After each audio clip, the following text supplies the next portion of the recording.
14 नवंबर से शुरू हो रही है सबसे बड़ी जंग। भारत और साउथ अफ्रीका की टीम ईडन गार्डन में आमने सामने। WTC के लिहाज से बहुत महत्वपूर्ण है ये मुकाबला। क्या world test champion South Africa को हरा पाएगा भारत?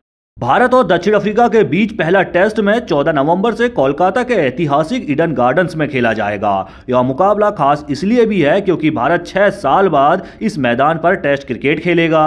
पिछली बार यहां टेस्ट नवंबर 2019 में बांग्लादेश के खिलाफ हुआ था। यह सीरीज विश्व टेस्ट चैंपियनशिप के लिहाज से भी बहुत अहम है क्योंकि भारत का मुकाबला मौजूदा चैंपियंस साउथ अफ्रीका से है। यानी कि इस बार WTC का चैंपियन साउथ अफ्रीका बना था और भारत कोशिश कर रहा है कि भाई अब अगली बार जो है फाइनल में हम पहुंचे। उसके लिए साउथ अफ्रीका को हराना बहुत ज्यादा जरूरी है। अब जब शुभमन गिल की अगुवाई में टीम इंडिया एक बार फिर इस प्रतिष्ठित मैदान पर उतरने जा रही है तो नजर डालते हैं कि आखिर इस मैदान पर टीम इंडिया का रिकॉर्ड कैसा रहा है और साउथ अफ्रीका की टीम ने इस मैदान पर कुल कितने टेस्ट मैच खेले हैं। भारत ने अब तक इस मैदान पर यानी कि ईडन गार्डन में, कोलकाता के ईडन गार्डन में कुल 42 टेस्ट मैच खेले हैं। भारत ने इस ऐतिहासिक मैदान पर अपना पहला टेस्ट मैच 1934 में खेला था, जबकि आखिरी मैच 2019 में हुआ था। भारत के प्रदर्शन की बात करें तो भारत ने यहां 13 मैच जीते जबकि 9 मुकाबले हारे हैं तो 20 मुकाबले ड्रॉ रहे हैं। भारत की पहली जीत 1961-62 में इंग्लैंड के खिलाफ 187 रनों से आई थी। भारत की आखिरी हार इस मैदान पर 2012 में इंग्लैंड के खिलाफ हुई थी।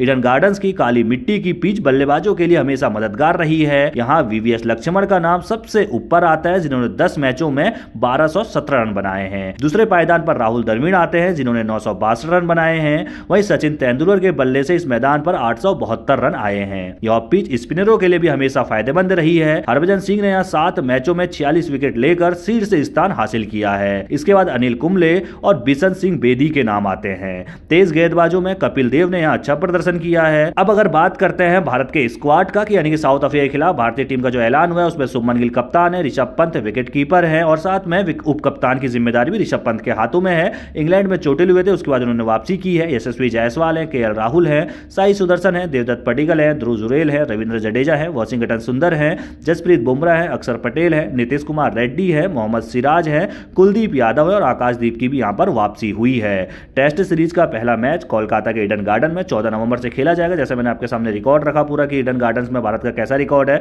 किसने सबसे अधिक रन बनाए, किसने सबसे अधिक विकेट लिए हैं। तो वहीं दूसरा जो मुकाबला होगा वो गुवाहाटी में होगा और 22 नवंबर से खेला जाएगा। ये 2 टेस्ट मैचों की सीरीज भारत को अपने घर में, पहला कोलकाता में और दूसरा जो है गुवाहाटी में खेलनी है। 14 नवंबर से इसका आगाज हो रहा है। पहला मुकाबला 14 नवंबर को होगा, दूसरा मुकाबला 22 नवंबर को होगा। जैसा मैं लगातार आपको बता रहा हूं WTC के लिहाज से बहुत महत्वपूर्ण ये सीरीज है, भारत के लिए बहुत महत्वपूर्ण ये सीरीज है। इंग्लैंड में हम गए, वहां हमने ड्रॉ कराया, उसके बाद हमने वेस्ट इंडीज को अपने घर में हराया। अब साउथ अफ्रीका की बारी है क्योंकि अगले साल हमें ऑस्ट्रेलिया के साथ गावस्कर ट्रॉफी भी खेलनी है। उसके बाद हमने श्रीलंका के साथ अपने घरेलू सीरीज भी खेलनी है, यानी कि वो हमारे घर पर आएंगे, यहां में खेलना है। इसके बाद न्यूजीलैंड के साथ भी हमें टेस्ट मुकाबले खेलने हैं। तो ये एक कह सकते हैं कि WTC के लिहाज से असली पड़ाव, असली जंग अब शुरू होने जा रही है। आपकी क्या राय है? WTC में क्या इस बार भारत फाइनल में पहुंच पाएगा, साउथ अफ्रीका को हरा पाएगा? अपनी राय कमेंट में रखना बिल्कुल ना भूलिएगा।